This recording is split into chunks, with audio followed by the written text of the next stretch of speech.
So they called a hearing about Medicaid fraud. And somewhere in the planning of that hearing, someone decided to invite Jasmine Crockett. That was their first mistake. She walked in with one question and a list. The question was simple. Do you believe all Somali people are fraudsters? Every witness said no, and she said, good. Now let me tell you about the fraud actually happening in this building. $50,000, an undercover FBI agent, cash, handed to a man who now sits inside the Trump administration. No charges, no investigation, no money back.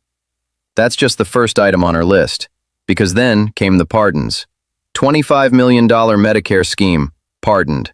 $1 billion healthcare fraud, sentence commuted. $7 million in tax evasion, pardoned. I went through every document she entered into that record, and what I found isn't complicated. The loudest voices in that room about Somali Medicaid fraud have quietly handed get-out-of-jail-free cards to the biggest Medicare criminals in American history.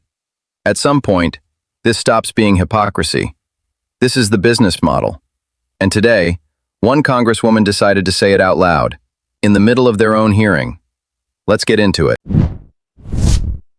Yield that. Thank Without objection, so ordered. Chair now recognizes Ms. Jasmine Crockett from Texas. Thank you so much, Mr. Chair, and for every witness that is here, thank you so much for your time and your attention.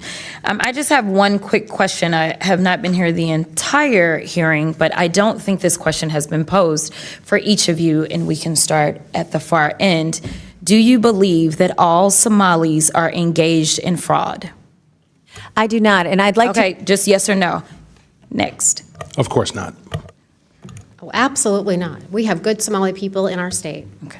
Absolutely not. Okay, thank you so much. I just want to make sure I level set because it seems like we want to continue to, especially as we just heard those particular articles entered into the record, we want to continue to just make it seem as if you are Somali, then somehow you are a fraudster. And this administration has decided that it wants a target on their backs. And so when my colleague, Ms. Randall, decided that she wanted to talk about the threats that are being made towards various Somali people, the reason she brought it up is because this particular side of the aisle has a tendency of if one person does something bad, especially if they are an immigrant, then we are going to cast aside that entire community. So I wanted to level set, and I appreciate your honesty because that's something that we very rarely get from my colleagues on the other side of the aisle. In fact, if we want to talk about fraud, I got a lot of fraud that we're going to talk about because we're going to get into this, but I am very curious to hear. Let me ask you, Mr. Ballou. Are you aware of allegations that $50,000 in taxpayer dollars have been given to someone that is currently sitting in this administration by the name of Tom Homan? Are you aware? Okay, that's a yes. I am. Okay. And last I checked, and correct me if I'm wrong if you have different information, but he was given that $50,000 in exchange for being able to provide contracts and kickbacks to people as soon as Trump was going to get into office. The DOJ was actually investigating this, but as soon as Trump got into office, last I checked, he actually said, go ahead and throw away that case. So it was a Department of Justice investigation, and he accepted the money from an undercover FBI agent in cash. Are you aware as to whether or not we ever got that $50,000 back? I'm not. Oh, okay. Are you aware as to whether or not this committee has decided to investigate that? I'm not. Are you aware as to whether or not any committee in Congress has decided to investigate the fact that we know that he took $50,000 from an undercover officer, and yet we still don't have that money, nor does he have any charges? I'm not. Oh, okay. All right. So let's get into it. We're living through the most corrupt presidential administration in American history, a $300 million ballroom, a $230 million payout from the Department of Justice because the president got his feelings hurt because he had to be investigated for being a criminal. Hundreds of thousands of taxpayer dollars spent at Trump-owned properties around the country, Trump-branded wine being sold at the Coast Guard exchanges, American taxpayer dollars being spent on DHS propaganda ads on Truth Social, awarding federal contracts to corporations in exchange for campaign contributions.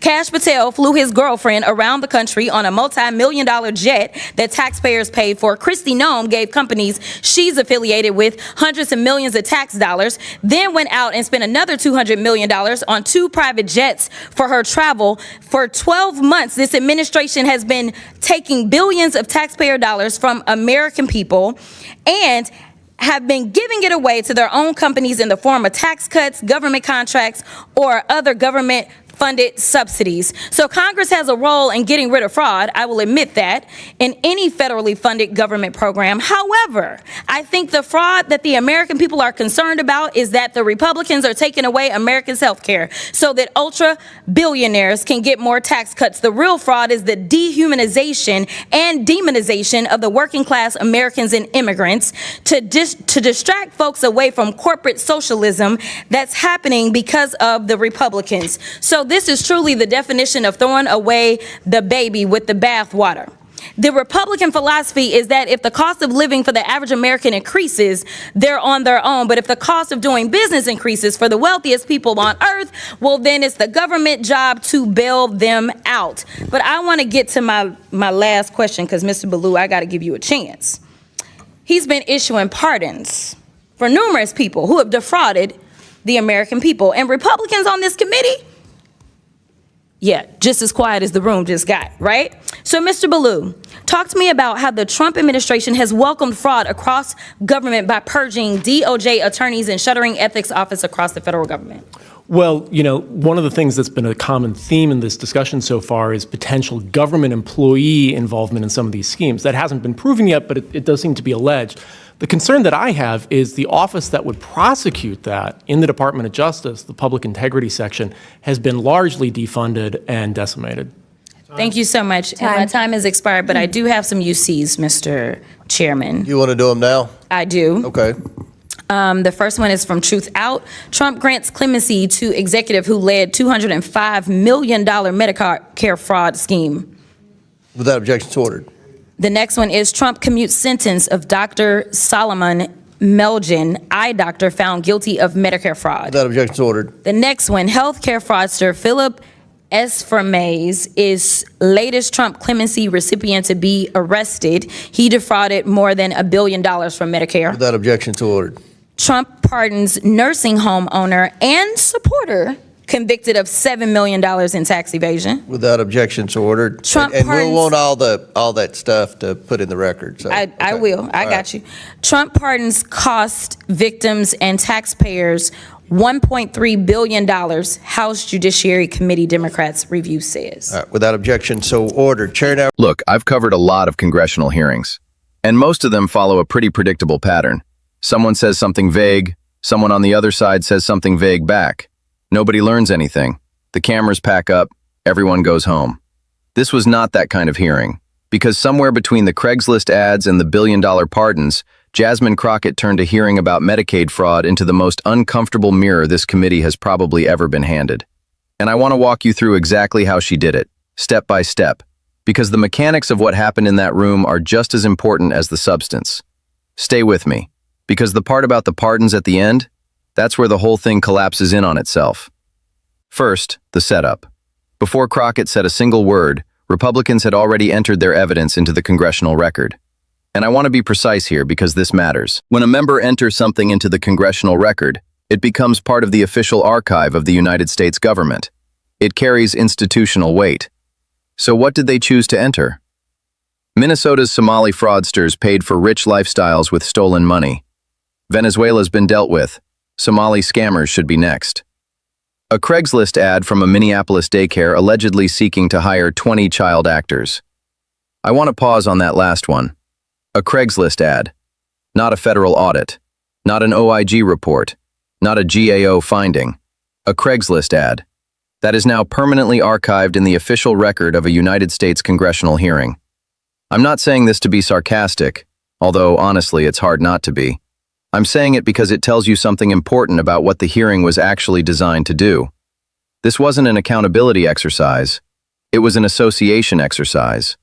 The goal was repetition. Say the words Somali and fraud enough times, in enough official contexts, and eventually the association does the work for you. You don't need proof. You just need proximity. Crockett understood that, and her response wasn't to argue with the framing. It was to force the witnesses, the Republicans' own witnesses, to publicly reject it. Do you believe all Somali people are engaged in fraud? Every single one of them said no. And just like that, in about 45 seconds, She stripped the entire premise of the hearing down to its actual skeleton, which was nothing. Now here's where I need you to hold on to something, because what comes next is the part most coverage missed entirely. She pivots, and she asks about Tom Homan. Now, if you don't know who Tom Homan is, he is the current border czar. He is the face of this administration's immigration enforcement. He has testified before Congress. He has been on every major television network. He presents himself as the embodiment of law and order. And according to Crockett, citing what she described as a Department of Justice investigation, Homan accepted $50,000 in cash from an undercover FBI agent in exchange for promised government contracts once Trump took office. Cash. Undercover agent. $50,000. The DOJ was investigating it. Then Trump took office, and the case was dropped. No charges, no prosecution, no money recovered. I want you to sit with the geometry of that for a second. The hearing is literally happening right now about fraud in government-funded programs. The man running federal immigration enforcement allegedly took cash from an FBI agent in a corruption sting. And nobody on that committee has opened an investigation into it. Nobody asked for the money back. Nobody asked for an explanation. The witness confirmed he was aware of the allegations.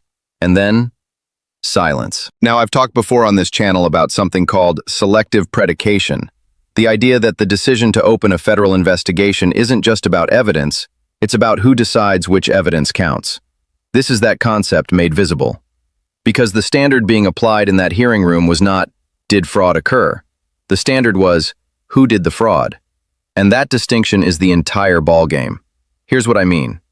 The Public Integrity section of the Department of Justice, the specific unit responsible for prosecuting corruption by public officials, has, according to the expert witness in that very hearing, been largely defunded and decimated under this administration. Let me translate that into plain English. The office that exists precisely to ensure that people in power are subject to the same fraud statutes as everyone else is gone. Or close enough to gone that the difference is academic. At the same time, the administration that dismantled that office is holding congressional hearings about fraud in Medicaid programs that serve the most vulnerable communities in the country. That is not coincidence. That is architecture. You remove the enforcement mechanism for elite corruption. You amplify the enforcement machinery for low-income programs. And then you hold a hearing and act surprised at what you find. But it's the pardons where this entire structure reveals itself most clearly. And I have to be honest, when I went through the documents Crockett entered into the record at the end of her time, I had to read them twice. Because the numbers are not subtle. Trump granted clemency to the executive who led a $25 million Medicare fraud scheme. Trump commuted the sentence of a physician convicted of Medicare fraud. A healthcare company executive who defrauded Medicare of more than $1 billion received clemency. A nursing home owner convicted of $7 million in tax evasion, pardoned. And the total cost of Trump clemency actions to victims and taxpayers, according to a House Judiciary Committee Democrats review, $1.3 billion. $1.3 billion. I want you to think about that number in context. The entire hearing, the Craigslist ads, the headlines about Somali scammers, the suggestion that an entire community should be the next target after Venezuela, all of it was framed around the premise that Medicaid fraud is an urgent, unacceptable drain on American taxpayers. And that premise is correct. Medicaid fraud is real. It is a serious problem. It deserves serious attention. But you cannot simultaneously hold that position and hand out presidential pardons to people who collectively stole over $1 billion from the same program. Those two things are not in tension with each other. They are not a paradox. They are a confession, because what this tells you is that the concern was never about the money. If it were about the money, the pardons wouldn't exist. If it were about the money, the public integrity section wouldn't have been gutted. If it were about the money, the Tom Homan investigation wouldn't have been dropped the moment the person who allegedly benefited from the corruption took office. The concern was never the money. The concern was the people. And that is a very different thing. Here's why that distinction matters beyond the politics. When an entire enforcement apparatus, congressional hearings, federal audits, news headlines, is systematically aimed at one community, and that community watches billion-dollar fraudsters from a different community receive pardons from the president, something happens at the institutional level that is very hard to undo. People stop cooperating. Not because they're guilty, because they've learned that cooperation doesn't protect them. Line prosecutors stop bringing cases that could embarrass the wrong people. Not because the evidence isn't there, because they've seen what happens to the public integrity section. Witnesses stop coming forward. Agents start asking themselves which investigations have a future before they open them. And that slow erosion, that quiet recalibration of what's safe and what isn't, is how a justice system stops being a justice system without anyone ever officially declaring that it has. Crockett said something near the end that I keep returning to. She said this administration has been taking taxpayer money and giving it to their own companies through tax cuts, contracts, and subsidies. She said the real fraud is using the demonization of immigrants and working-class people to distract from what she called corporate socialism. Now, you can engage with that politically however you want, but here's what isn't debatable. Every document she entered into the record was real. Every number had a name. Every name had a charge. Every charge had an outcome. And the outcome, in case after case, was a presidential pardon. That's not a talking point. That's the record. The question that hearing was supposed to answer was, how do we protect taxpayer dollars from fraud? Crockett answered it. You don't selectively apply the question. You don't gut the office that prosecutes the fraudsters with political connections. You don't drop corruption investigations when the subject becomes politically useful. And you don't hold a hearing about stolen Medicaid money while you're quietly signing pardons for the people who stole the most of it. That's not partisan. That's just the standard you announced, held to its own logic. If that kind of breakdown is what you're here for, subscribe, because the distance between what these hearings claim to be and what they actually are, that gap is where the real story lives. And it deserves more than a 30-second clip.